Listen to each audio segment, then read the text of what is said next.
ఈరోజు అయితే మనం ఒక బామ్మని అయితే ఇంటర్వ్యూ చేయబోతున్నాం.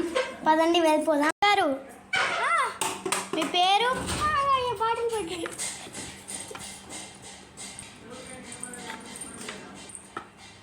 కూక తొందర. నిన్ను ఈరోజు ఇంటర్వ్యూ చేస్తున్నా. మీ పేరు? మీ పేరు? సూరమ్మ.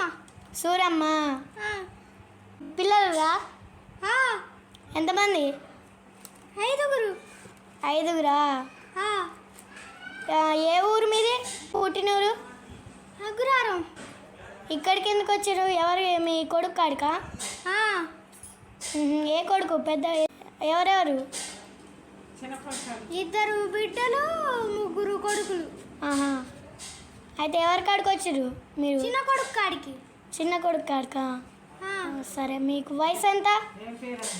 92. 92 ఏళ్ళ? చిన్న కొడుకు పేరు ఏం పేరు? నాగరాజయ్య. నాగరాజయ్య. సరే సరే. తాత ఎక్కడికి వెళ్ళినండి? తాత షెర్లుండు. షెర్లునా? బట్ట దొంగన బట్ట ఒట్టి ఉన్నప్పుడు చంపిందమ్మ తల్లి. ఎందుకమ్మా? బక్క అసలు ఎంత లడ్డు బొద్దు ఎర్రగా ఉండేదాన్ని ఒట్టి కొట్టి బక్కగా చేసిండు బాడకవు. ఎందుకు కొట్టిండండి? ఎందుకంటే తాగుపోతాడు. సారా మందు బీడి సుట్ట అన్ని తాగేది. సరే. ఏందండి బాటిల్? బాటిల్ ఏందయ్యా? ఇది బుర్రనా? బుర్ర. నీళ్ళు తాగటానికి అయ్యా. ఎండాకాలం చచ్చిపోతున్నావు. నీళ్ళు అయిపోయినాయిగా. ఉన్నోళ్ళేమో ఫీజులు పెట్టుకొని తాగుతుర్రు.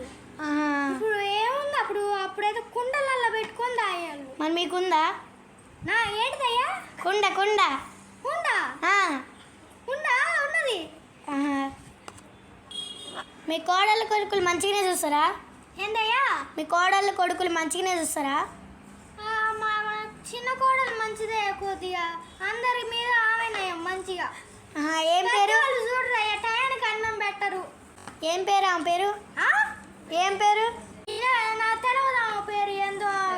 ఏందో శైలమ్మ అంట. శైలమ్మ అంట ఆమె పేరు. మీకు ఎంతమంది మనవాళ్ళు? మనవరాళ్ళు ఉన్నారయ్యా. ఎంతమంది? పెద్ద ఆయనకేమో 4, చిన్న ఆయనకి నడిపాయనకేమో 2, చిన్న ఆయనకు కూడా ఈయనకు కూడా 2. ఆడపిల్లలకేమో 1 మంది కన్నారు, 2 కూడా. నాకంటే ఎక్కువ. ఇప్పుడు వాళ్ళు అయితే ఆపరేషన్లు గీపరేషన్లు బెడ్ రెస్ట్లు ఏందో మంచాల పండుకొని కాలు కింద పెట్టరమ్మా. అప్పుడైతే అసలు పనులు చేసుకొని వచ్చి సమాషిగా కనేటోళ్ళం. ఇప్పుడు బెడ్ రెస్టులు గిడ్ రెస్టులు అంట. సరే. కాలు కింద పెట్టరు మంచం నుంచి. వాటి మీద మీ అభిప్రాయం ఏంటిది? అసలు అప్పుడు రోజులే మంచిగా సంకటి తాగకుండా బతికేటోళ్ళం. ఇప్పుడు అన్నీ ఏందో బిర్యానీలు అంట. అన్నీ కనిపెట్టిండు. అన్ని రోగాలు పెంచుకుంటారు. అవి తిని ఈ తిని ఆ చేనులు ఏందో పిచ్చి తిని కరుణ తెప్పించారు. 20 ఏళ్ళకి షుగర్లు బీపీలు. ఇప్పుడు వచ్చినాయి నాకు కాళ్ళ నొప్పులు. అమ్మో అప్పుడే అసలు ఏమన్నా పనులు చేయరు. అప్పుడోళ్ళు అయితేనా వామ్మో ఎంత పని చేసేవాళ్ళో. ఇప్పుడైతే కాలు కింద పెట్టట్లే. ఏదో ల్యాప్టాప్ ఈప్టాప్ అంట అలా నొక్కుతారు, ఈ డబ్బులు వస్తాయి. థ్యాంక్ యూ బామ్మగారు. ఈరోజుతోటి మీ ఇంటర్వ్యూ అయితే అయిపోయింది. బాయ్. మళ్ళీ ఎప్పుడైనా వచ్చి కలుస్తాం.